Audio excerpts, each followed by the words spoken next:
Sejam todos bem-vindos. Aqui quem fala é o Gabriel Carvalho Magalhães e se inicia agora a nossa terceira edição do Pod Pet Educa, um podcast criado pela PET Educação Física em parceria com o Journal of Physical Education. Queremos trazer a vocês informações dos estudos publicados na revista de forma cativante e facilitada.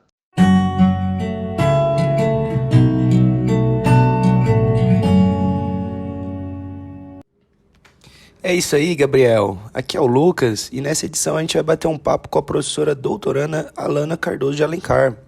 Seja muito bem-vinda, Alana. Poderia nos apresentar um pouquinho desse estudo que você está representando e também um pouquinho da sua formação, por gentileza? Olá a todos e a todas. É um imenso prazer estar com vocês nesta rica oportunidade de troca, tradução e divulgação do conhecimento cientificamente produzido.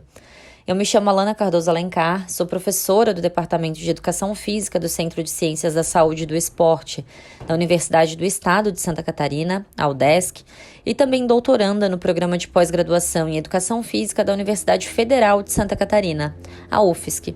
Ainda tenho a oportunidade de integrar, enquanto professora colaboradora, o Laboratório de Pesquisa em Práticas Pedagógicas da Educação Física, o LAPRAPEF, da UDESC, e o Núcleo de Pesquisa em Pedagogia do Esporte, o NUP, da UFSC. Bom, o convite lançado é para que hoje, de forma mais interativa e dinâmica, nós possamos refletir um pouquinho sobre o artigo Ambiente de Ensino-Aprendizagem na Formação Inicial Universitária de Educação Física, recentemente publicado no Journal of Physical Education por mim, professora Lana, e demais colegas, professor Vitor Ciampolini, professora Jaqueline da Silva e professores William Salles, William Marchetti e Juarez Vieira do Nascimento. É um prazer recebê-la aqui em nosso podcast. Iniciaremos então agora uma sessão de perguntas referentes ao estudo em questão. Muito bem. Para começar, o que os motivou a pesquisarem sobre o ensino-aprendizagem na formação inicial universitária de educação física? Bom, nós encontramos motivação na investigação desse tema à medida em que nos preocupamos em fornecer um retrato da formação inicial nas suas diferentes etapas, tendo como foco as percepções dos estudantes sobre o próprio ambiente formativo e propondo questionamentos sobre o quanto esse ambiente se apresenta favorável à formação e à inovação. Além disso, alguns de nós conduzimos as nossas dissertações de mestrado ou tese de doutorado em torno das temáticas de autoeficácia docente, ensino centrado no aprendiz e formação profissional em educação física, o que nos influenciou a direcionar nesse estudo os nossos olhares para essa temática em especial.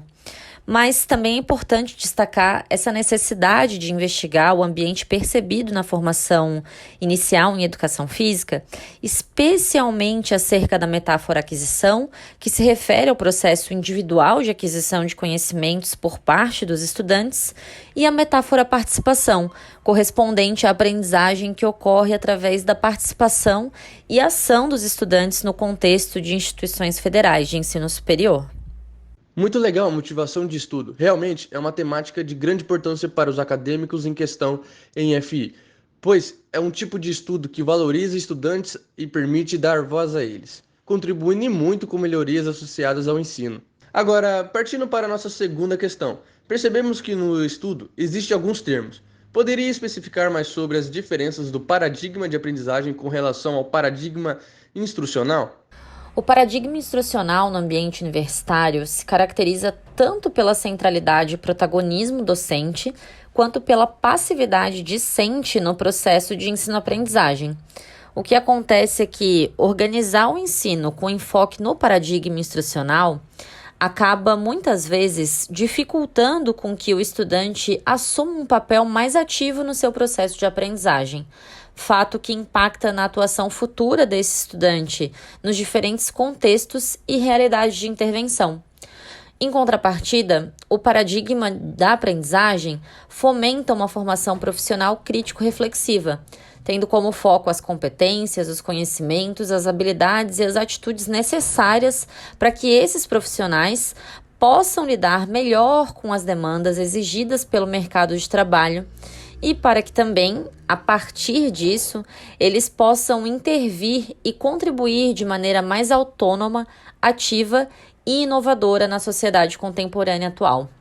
Objetivamente, enquanto o paradigma instrucional prioriza as situações de aprendizagem mediadas pelo professor, o paradigma da aprendizagem valoriza e acrescenta também as situações não mediadas pelos professores e internas.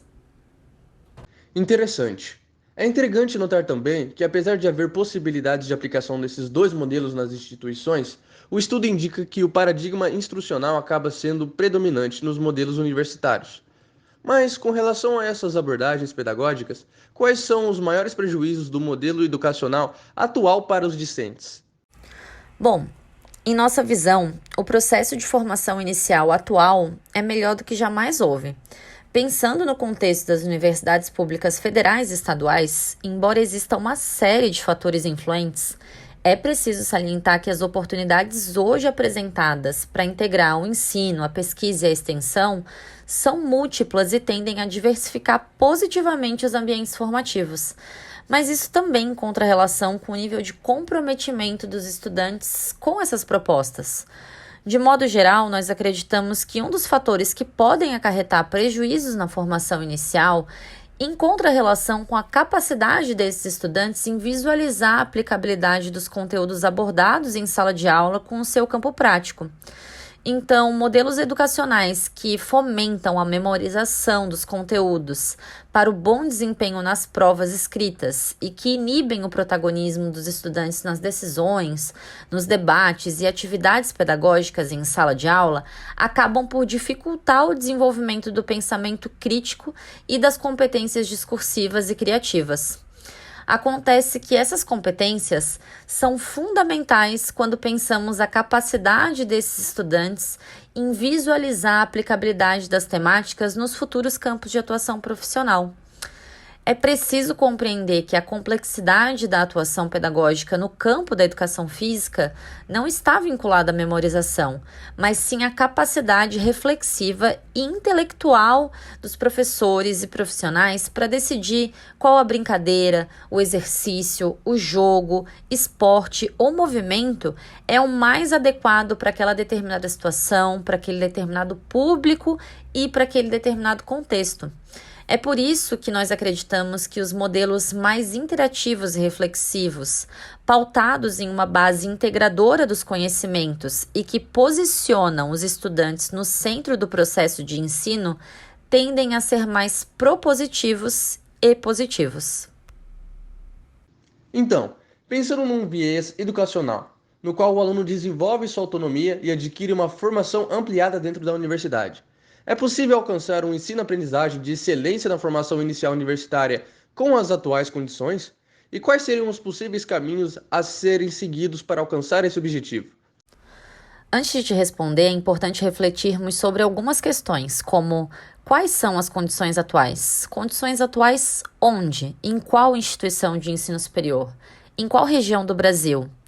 Sabendo da heterogeneidade de instituições que oferecem o curso de graduação em Educação Física no Brasil, nós precisamos reconhecer o quanto essas condições são diversas e, a partir disso, considerar a natureza administrativa dessa instituição, se ela é pública federal, pública estadual, pública municipal, privada comunitária, privada confessional ou privada particular, considerando ainda a organização acadêmica da instituição, se é uma faculdade, um centro universitário ou uma universidade.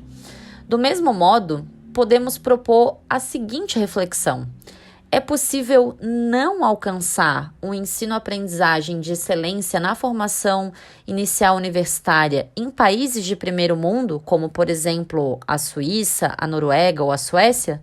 Sim, é claro que sim. O processo de ensino-aprendizagem é multifatorial e dele fazem parte diferentes cenários e personagens, que juntos proporcionam aos estudantes, nossos protagonistas, desfrutar ao máximo desse período e daquilo que é por ele ofertado. Isso significa que, ainda que o governo invista profundamente nas instituições de ensino superior e que os professores estejam profundamente capacitados e motivados para implementar as melhores estratégias didático-pedagógicas em suas aulas, se os estudantes não estiverem interessados, tudo isso vai por água abaixo. A mensagem que gostaríamos de deixar é que sim, É possível alcançar um processo de ensino-aprendizagem de excelência e, em nossa percepção, a principal chave para que isso ocorra tende a ser a capacidade dos professores de instigar, motivar, desafiar e desenvolver seus alunos.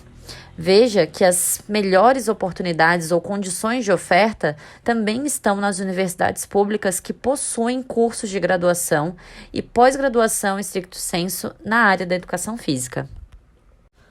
Sob uma perspectiva construtivista, nós acreditamos em estudantes e professores compartilhando poderes, ou seja, no equilíbrio dinâmico do poder nas decisões e responsabilidades ao longo do processo formativo que, ora é centrado no estudante, ora é centrado no professor, tendo como propósito incentivar o protagonismo e a autonomia discente na condução da sua própria aprendizagem.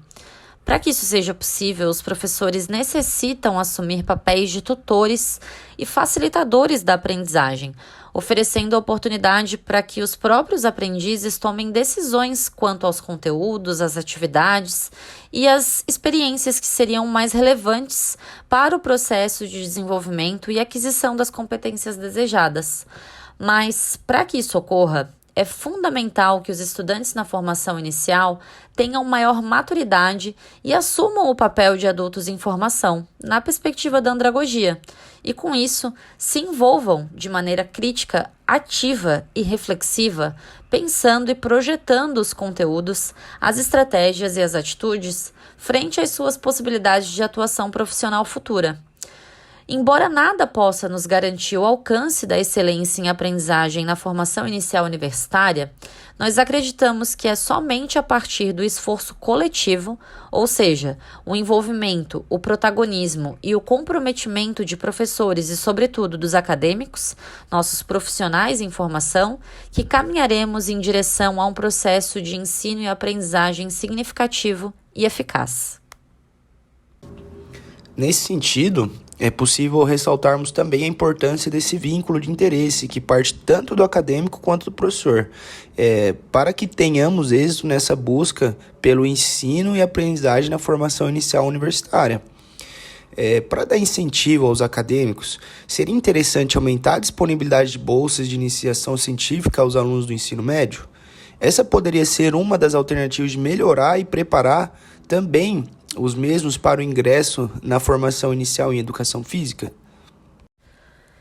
É natural refletir que para um ensino superior de maior qualidade, o ensino fundamental e médio também deva ter o mesmo nível de excelência. No entanto, tendo em vista a temática abordada em nosso estudo, um dos principais pontos para ser considerado por professores, sobretudo por aqueles que atuam no ensino médio, é a progressiva atribuição de responsabilidades e protagonismo aos estudantes. Se os estudantes chegam no ensino superior com uma experiência de ensino altamente diretivo, a partir de um paradigma instrucional, as primeiras experiências com estratégias mais interativas e reflexivas podem ser percebidas de maneira negativa por eles. Por vezes, em nossa experiência docente, os estudantes não sabem como reagir quando nós pedimos para que eles contribuam nas aulas, seja com comentários ou tomada de decisões, quanto aos conteúdos que estão ali sendo abordados. É por isso que nós acreditamos que tanto a educação quanto os papéis que os professores e os estudantes adotam em sala de aula consistem em tópicos de fundamental importância para serem debatidos entre professores do ensino médio e superior. E sim, por fomentar o desenvolvimento da imaginação exploratória e criativa, a iniciação científica fortalece as ferramentas básicas de investigador e aumenta o potencial para ingresso no ensino superior. Sob essa perspectiva, considerando toda essa importância da implementação do paradigma da aprendizagem desde cedo, você considera que a formação inicial defasada influencia na desvalorização do profissional e também do professor de educação física no mercado de trabalho? Sim, um profissional que passa por uma formação inicial defasada talvez não desenvolva todas as competências, habilidades e atitudes que se espera nesse percurso formativo e muito provavelmente não esteja preparado para atuar no mercado de trabalho. É claro que uma série de fatores também podem contribuir para essa defasagem, como a própria estrutura física da instituição de ensino superior, o corpo docente em atividade e, junto a isso, o próprio interesse e comprometimento do estudante com o seu processo formativo. É justamente por isso que se torna de extrema relevância a conscientização coletiva dos estudantes, profissionais e professores de educação física nesse constante movimento de valorização da nossa área. Muito bem. Mudando para a perspectiva da nossa universidade, dia 12 de setembro, a INEP publicou que o curso de Educação Física Licenciatura do período noturno ganhou o conceito máximo do ENAD, que é a nota 5. Enquanto a Educação Física do Bacharelado, do período integral, ganhou o conceito 3. A partir disso, você considera que na UEM os estudantes de Educação Física possuem um bom ensino-aprendizado em sua formação inicial universitária? De certa forma, sim. Podemos fazer essa reflexão de excelência a partir da nota 5 alcançada no Exame Nacional de Desempenho dos Estudantes, o ENAD, pelos estudantes do curso de licenciatura no Sistema Nacional de Avaliação da Educação Superior, e também a nota 5 do Programa de Pós-Graduação em Stricto Sensu em Educação Física ofertado em conjunto pela UEM-UEL no Sistema Nacional de Pós-Graduação.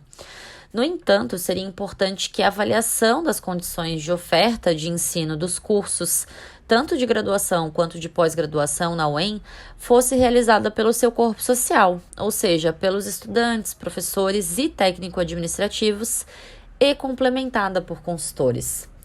O baixo desempenho apresentado pelos estudantes do curso de bacharelado no ENAD é sim preocupante e necessita ser investigado pela coordenação do curso e seus docentes, especialmente para identificar as fragilidades dos conteúdos e também o nível de domínio cognitivo nos diferentes tipos de questões apresentadas pela prova. O próprio relatório de desempenho dos estudantes no ENAD apresenta algumas informações sobre isso, porém alguns indicadores das condições de oferta podem ser obtidos diretamente na instituição. Nós destacamos que a prova do ENAD é um dos elementos que compõem a avaliação dos cursos, mas outros mais podem e devem ser levados em consideração. Reforçamos ainda que, ao contemplar excessivamente questões que avaliam o domínio de conhecimentos declarativos, o ENAD apresenta determinadas limitações na avaliação de conhecimentos procedimentais ou processuais, os quais são imprescindíveis para a atuação profissional na área.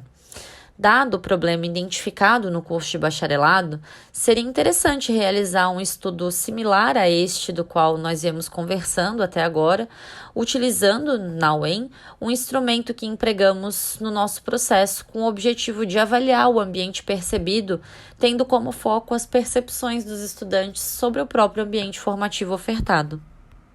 Com isso, se torna necessário frisar a importância de discutirmos essa temática para que as instituições de ensino consigam implementar novas propostas de ensino-aprendizagem para ampliar significativamente a formação inicial acadêmica dos estudantes. Muito obrigado por ter aceitado o nosso convite, por representar excepcionalmente todos os envolvidos nessa pesquisa e por permitir essa troca com o nosso grupo, favorecendo para melhor divulgação e discussão desse assunto em diferentes meios de comunicação. Bom, eu gostaria de finalizar agradecendo em nome dos colegas autores e colaboradores do estudo por essa oportunidade ofertada pelo PET UEM e com isso nos colocar à disposição para maiores esclarecimentos e, por que não, novas conversas em espaços como esse. Obrigada e até breve. Então vamos finalizar nosso podcast por aqui. O Grupo PET de Educação Física gostaria de agradecer ao público por ter acompanhado até aqui. Agradecer novamente aos autores dos estudos que deram base para que fosse possível realizar esse podcast, assim como agradecermos pela parceria com o Journal of Physical Education. Vamos deixar também os links das redes sociais do PET, do site da revista, tudo na descrição. Pedimos aí para que vocês sigam o PET pelas redes sociais, se inscrevam no nosso canal no YouTube e também visitem o site da revista Journal of Physical Education. Além de possuir excelentes artigos, também tem muito conteúdo que dá para ser embasado em todas as áreas. Então, muito obrigado por acompanhar a gente até aqui.